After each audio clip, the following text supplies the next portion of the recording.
Hello guys, good morning. Welcome to shape life with me. हाँ, ये देखिए मेरी चूड़ियाँ जो कि मैंने राधा अष्टमी के पूजन पर रखी थी एंड उसके बाद जब वो पूजित हो गई, शुभ हो गई, उन्हें राधा माँ का आशीर्वाद मिल गया, तो फर्स्ट टाइम मैंने कल अहोई अष्टमी पर अपनी ये चूड़ियाँ पहनी हैं क्योंकि करवा चौथ पे जिस तरह से लाल पहनना शुभ होता है, अहोई अष्टमी पर पीला रंग पहनना शुभ होता है। तो मैंने कल अपनी चूड़ियाँ चेंज करी थी और वो वाली मैंने उतार कर रख दी थी। जो पहले पहनी थी ना, वो भी मैंने अपने एक ब्लॉग में दिखाई थी, बहुत सुंदर चूड़ियाँ थी, वो भी मैंने पहन ली थी करवा चौथ के उस पर। अब मैंने ये चेंज करी हैं। तो अभी मैं अपनी किचन में हूँ एंड ब्रेकफास्ट प्रिपेयर कर रही हूँ। एंड आज ब्रेकफास्ट में मैं क्या प्रिपेयर कर रही हूँ, मैं बना रही हूँ मलाई कोफ्ता।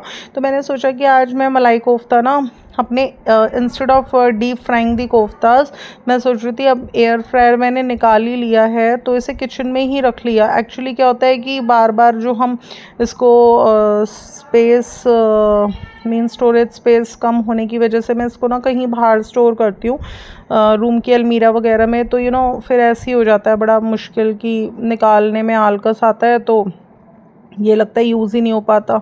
तो इसलिए मैंने अब इसे निकाला था अहोई अष्टमी पर, तो मैंने सोचा किचन में ही इसको प्लेस कर लेती हूँ, तो इसको यूज़ किया करूँगी। एंड जो हमारी जितनी भी ये इलेक्ट्रिकल एसेसरीज़ होती है ना, जितना ये यूज़ में आती रहती है तो इनकी लाइफ बनी रहती है। जितना ये रखी रहती है ना, तो रखे रखे रहने से भी ये ख़राब हो जाती हैं। तो अभी क्या हुआ, मैंने कोफ्ता बनाने की सोचा, तो क्योंकि मलाई कोफ्ता भी सबको बहुत पसंद है, तो मैंने सोचा instead of deep frying them in groundnut oil I should मैं इनको इसमें बेक कर लेती हूँ। तो मैंने ग्रीस करी उसकी ट्रे एयर फ्रायर की और उसमें रख दिए कोफ्ते, तो वो अच्छे से बेक हो जाएंगे। 10 मिनट्स के लिए मैंने लगा दिया उन्हें। तो अभी मीनवाइल मैं थोड़ी सी और प्रिपरेशन कर रही हूँ, किचन में हूँ ब्रेकफास्ट की। एंड आज थोड़ा सा कल फास्ट था, तो थोड़ा सा ये लगता है कि कुछ अच्छा सा बना लो ब्रेकफास्ट में, थोड़ा सा हैवी सा बना लो। तो मैंने इसलिए सोचा कि खाना ही बना लेती हूँ सीधा। अभी मैं थोड़े से बॉइल्ड पोटैटोज़ लिए हैं मैंने, उनको मैं चॉप कर रही हूँ क्योंकि मलाई कोफ्ता के साथ बनाने वाली हूँ मैं आलू प्याज का रायता। रायता भी मैंने बताया था आपको अपने सभी ब्लॉग्स में कि कभी मैं प्याज टमाटर चॉप कर कर बना लेती हूँ, कभी मैं खीरे का रायता, खीरे को कद्दूकस करके बना लेती हूँ, कभी मैं आज बना रही हूँ मैं आलू प्याज का, क्योंकि टमाटर हैं भी नहीं, तो आलू प्याज का भी रायता बहुत अच्छा लगता है। या फिर जब कभी हम पक्का खाना बनाते हैं, जैसे कि पूरी सब्जी बनाई, तो उसमें जनरली पक्के खाने के साथ हमारा बूंदी का रायता चलता है, जाता है हमेशा।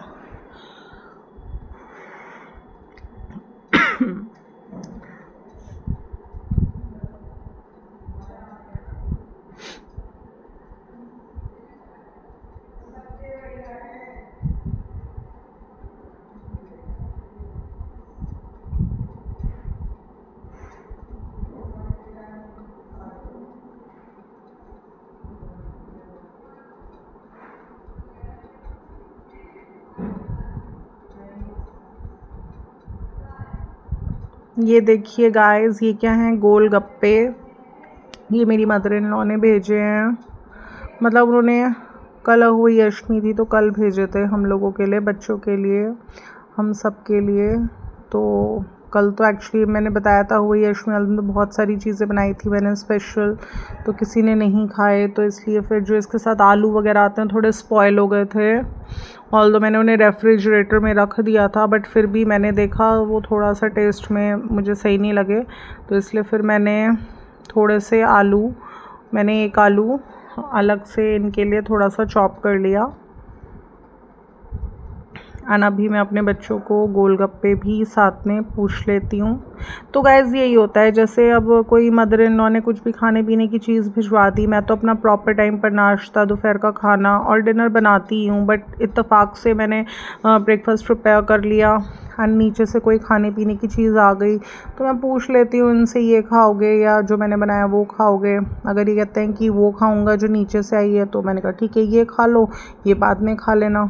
तो हमारा तो इसी तरह से चलता है। हम तो कभी ऐसे, ना मैं ऐसी सोच रखती, ना मैं कुछ इस तरह से करती कि अगर मैंने कुछ बना लिया है नाश्ते में और नीचे से कुछ आया तो मैं मना कर दूं कि नहीं मैंने तो बना लिया है, वेस्ट होगा मेरा। इस तरह से मैं बिल्कुल नहीं करती, क्योंकि मुझे ये सब बातें बहुत अच्छी लगती हैं कि कभी नीचे से कुछ आ रहा है। मेरी भी यही आदत थी, मैं कुछ भी कुकिंग में कुक करती थी, मैं हमेशा सबसे पहले अपने इन लॉज़ के लिए भेजती थी।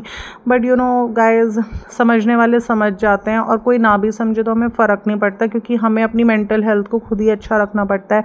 जब हम हर बार बड़ों को रिस्पेक्ट देते हैं, पूछते हैं, जो हम बनाते हैं वो देकर आते हैं, क्योंकि मैंने अपने घर में भी इसी तरीके का एटमॉस्फेयर देखा है।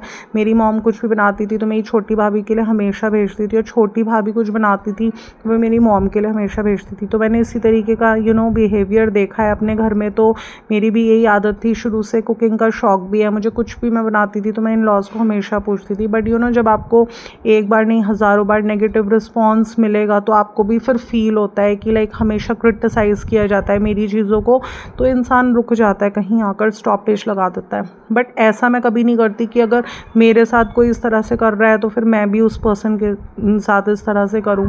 अब कुछ भी खाने पीने की चीज़ आती है ऊपर तो मैं रख लेती हूँ उसको, जो भी चीज़ मैंने बनाई है वो बाद में हम लोग खा पी लेते हैं। मैं तो यही सोचती हूँ कि 3 चीज़ें ऊपर पूरे दिन में बनी हैं तो 2 नीचे से आ गई तो 5 हो गई। हमारा 5 चीज़ों का मेन्यू हो गया।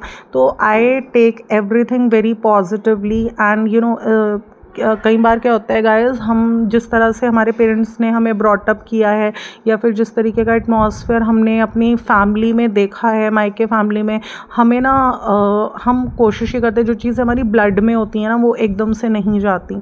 इसलिए जब भी मैं कुछ खाने पीने का, अच्छा जैसे अब हुई अष्टमी पर मैंने पिज़्ज़ा बनाया अपने बच्चों के लिए, बहुत सारी चीज़ें बनाई, तो मैंने बिना अनियन का पिज़्ज़ा बनाकर अपनी मदर इन लॉ मतलब अपनी बेटी से बोला कि जाओ अम्मा को पूछ के आओ पिज़्ज़ा खाएंगी।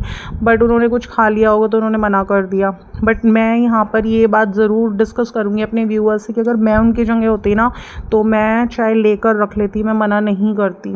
और पिज़्ज़ा तो ऐसी चीज़ होती है कि हम अपने आप भी ग्रिल कर खा सकते हैं। बट ठीक है, उन्होंने बोल दिया कि नहीं। और फिर बल्कि मुझे ये लगा कि शायद बिटिया ने नहीं पूछा होगा, तो नेक्स्ट डे भी मैंने उनको बोला कि लाइक आप पिज़्ज़ा खाओगे, तो उन्होंने मना कर दिया। तो मैंने इस बात का बिल्कुल बुरा नहीं माना। तो सबकी गाइस सोच अलग अलग होती है। जैसे मैंने बताया ना, कोई मुझे खाने पीने को पूछता है किसी भी चीज़ के लिए तो मैं बोल देती हूँ कि खा लूँगी और मैं से लेके रख देती हूँ, और जब भी मेरा मौका पड़ता है मैं तब खा लेती हूँ। क्योंकि क्या होता है ना, छोटी छोटी चीज़ें होती हैं, ये हमारे एटीट्यूड में हमें एक दूसरे के प्रति केयर दिखानी पड़ती है घर में अच्छे माहौल को रखने के लिए। But her cheese both sided होती है। हम 10 बार कोई चीज़ खाने की बना रहे हैं और हम 10 बार ही सामने वाले पर्सन को पूछ रहे हैं तो सामने वाले पर्सन को भी लगता है। अब ऐसे ही मैंने एक बार एक स्कूल में जॉब करी थी, तो वहाँ पर सबको पता था कि मुझे कुकिंग करने का बहुत ज़्यादा शौक़ है। तो सब लोग कुछ ना कुछ लेकर आते, टीचर्स लेकर आती थी खाने पीने का मतलब अपने घर से बनाकर, तो सारे स्टाफ को सर्व किया जाता था। तो उसमें ना एक दिन मुझसे भी कहा गया कि आप भी कुछ लेकर आओ, तो फिर मैं भी लेके गई। तो ये चीज़ें होती हैं, ये चीज़ें हमें सोशल बनाती हैं। बट जहाँ पर हमें एक बार नहीं हज़ारों बार नेगेटिव रिस्पॉन्स मिलता है ना, वहाँ पर कहीं ना कहीं आकर हम लोग रुक जाते हैं। बल्कि हमें इस चीज़ का भी डर नहीं लगता कि सामने वाला फिर हमारे लिए नेगेटिव बोलेगा कि देखो ये तो पूछती नहीं है, या ये अकेले अकेले बना के खा लेते हैं। वो तो मैं ही जानती हूँ कि मेरा नेचर कैसा है। मैंने अपने घर में कितना अच्छा एक माहौल देखा है, फैमिली एटमॉस्फेयर कितना अच्छा देखा है, कितना प्यार और कितनी केयरिंग हमारे घर में भैया भाभी मम्मी पापा सब लोगों के बीच में कितनी अच्छी अंडरस्टैंडिंग्स थी, और कितना खाने पीने का सब लोगों को एक दूसरे को रिस्पेक्ट दी जाती थी, ये पूछा जाता था। और वही सेम बिहेवियर जैसे हम अपने घर में देखते हैं वही हम अपने ससुराल को, एक लड़की ससुराल में लेकर आती है। बट ससुराल तो ससुराल होता है, वहाँ पर भी आप लेकर अच्छा बिहेवियर आ रहे हो, बट आपको किस तरीके का रिस्पॉन्स मिलता है ये डिपेंड करता है। और फिर हम अपने आप को भी ना उसी तरीके से ढाल लेते हैं। एक टाइम आता है कि हमें क्रिटिसिज्म से भी नहीं डर लगता। हम यही सोचते हैं कि ये तो ससुराल है, यहाँ पर तो अगर हम पूछेंगे सबको तो भी हमें क्रिटिसिज्म मिल सकता है, और अगर हम नहीं पूछेंगे तो फिर हमें बहुत ही ज़्यादा क्रिटिसिज्म मिलेगा। तो अब ये हमें डिसाइड करना है कि हमें सिचुएशंस को कैसे हैंडल करना है और अपने आप को किस तरह से स्ट्रॉन्ग बनाना है कि किसी भी बात का हमारी मेंटल हेल्थ पर इतना इफ़ेक्ट ना पड़े कि हम अपनी फैमिली को भी ना देख पाएँ।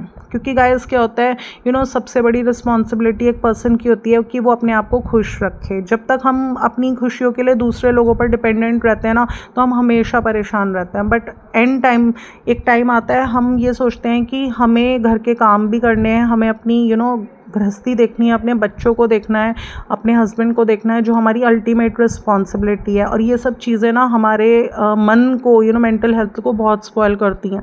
तो इसलिए मैं नहीं चाहती कि मैं आज के टाइम में कोई भी चीज़ मेरे ऊपर इतनी हावी हो कि उससे मेरी मेंटल हेल्थ इतनी स्पॉइल हो जाए कि जो ड्यूटीज़ मेरी मेरे हस्बैंड के लिए या बच्चों के लिए हैं, मैं उन्हें भी ना देख पाऊँ। तो इसलिए मैं एक बाउंड्रीज़ मैंने बना रखी हैं कि बस यहाँ तक, उससे ज़्यादा कोई आगे नहीं पहुँच सकता। मैं अपनी मेंटल हेल्थ को खुद ही सही रखती हूँ और अपने आप को खुद ही मैं खुश रखती हूँ। मैं किसी के ऊपर अपने आप को डिपेंड नहीं करती आज के टाइम में कि कोई मुझे खुशी देगा तो ही मैं खुश होंगी। नहीं, मैंने अपने लिए खुद के लिए एक एटमॉस्फेयर बनाया है, अपनी कुछ बाउंड्रीज सेट करी हैं मैंने। कहते हैं ना, अच्छा करो, बट आप कितने अच्छे हो, कितना अच्छा कर रहे हो, ये दिखाने में टाइम वेस्ट ना करो आप बिल्कुल भी। अगर आप अच्छे हो, कहते हैं ना, भगवान की नज़रों में अच्छे बनो।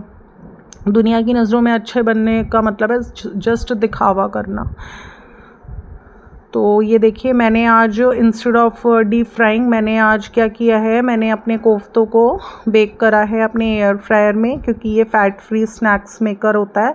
एंड अभी मैंने जो ग्रेवी प्रिपेयर करी थी मलाई कोफ्ते की, उसके अंदर मैंने ये कोफ्ते सारे डाल दिए हैं। मुश्किल से 5 मिनट्स भी नहीं, 3-4 मिनट्स में इसे पकाऊंगी थोड़ा सा स्टीम में, एंड ये मेरी सब्ज़ी बिल्कुल रेडी हो जाएगी।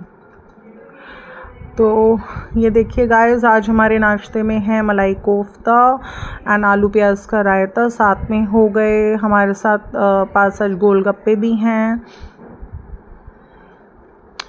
तो इस तरह से बस आज मैं अपना नाश्ता प्रिपेयर किया। अब आ गए हैं मैं जा रही हूँ बेसिकली अपनी गुली एंड अपने सन के साथ शॉपिंग के लिए, क्योंकि कुछ ये देखिए मैंने अपने नेक में पहनी है स्याहू, जो कि कल हमने जिनकी पूजा करी थी। एंड नेक्स्ट डे हमारे यहाँ रिचुअल इस तरह से है कि हमें नेक्स्ट डे ये वेयर करनी होती है। एंड ये पहनी थी मैंने कल के दिन अपनी बैंगल्स, जो कि मैंने ग्लास बैंगल्स राधा अष्टमी के पूजन में रखी थी। इसमें देखिए येलो कलर भी है। एंड अभी जा रही हूँ मैं कुछ अपनी गिफ्ट्स की शॉपिंग करने के लिए, कुछ लाइक मेरे रिलेटिव्स के यहाँ कुछ कुछ है, तो उस ओकेजन पे मेरे को थोड़ा सा उनके लिए भी कुछ गिफ्ट देखना है। एंड अपने लिए भी मेरे को कुछ करवा चौथ पे मैं नहीं कर पाई थी इस बार कुछ भी शॉपिंग, तो कुछ थोड़ा सा मेरे को अपने लिए भी शॉप अप करना है, क्योंकि मेरा थोड़ा सा ज्वेल्स को लेके, ज्वेलरी में थोड़ा सा मेरा अट्रैक्शन है। तो मैं अपने एक ही मेरे रेगुलर ज्वेलर्स हैं जहाँ पर मैं जाती हूँ, कुछ भी परचेज़ करना होता है मुझे, चांदी का कुछ सामान परचेज़ करना होता है, गोल्ड का कुछ सामान परचेज़ करना होता है। देखिए गाइस, गोल्ड तो ऐसी चीज़ है कि अगर आज आपने 5,000 का, 10,000 का, 1 लाख का, 2 लाख का गोल्ड ख़रीदा, तो आने वाले टाइम में उसकी कीमत एप्रिशिएट ही होती है। 2 लाख की चीज़ आने वाले टाइम में 4-5 लाख की आराम से हो ही जाएगी। तो ये देखिए, ये आ चुकी हूँ मैं अभी अपने रेगुलर ज्वेलरी शॉप पर, रघुनंदन, जो कि शहर के सर्राफा बाज़ार में लोकेटेड है। एंड एक ट्रस्ट होता है जब आप सालों साल यहीं से एक ही जगह से परचेजिंग करते हैं। मैं अपनी मॉम के साथ भी यहीं आई हूँ 2-3 बार, एंड यहीं से मैं अपनी ज्वेल्स वगैरह की शॉपिंग करती हूँ, चाहे कुछ चांदी का सामान मुझे परचेज़ करना हो या फिर कुछ गोल्ड में मुझे परचेज़ करना हो। तो मैंने क्या परचेज़ करा, यहाँ से क्या परचेज़ करूँगी मैं, उसके लिए आपको मेरे नेक्स्ट व्लॉग का वेट करना पड़ेगा। तो अगर मेरा आज का व्लॉग आप लोगों को पसंद आता है, अहोई अष्टमी से नेक्स्ट डे का व्लॉग, तो प्लीज़ इसे लाइक कर दीजिएगा, शेयर कर दीजिएगा। एंड अगर आप मेरे चैनल पर नहीं हो तो इसे सब्सक्राइब करना बिल्कुल ना भूलिएगा। Till then, bye bye.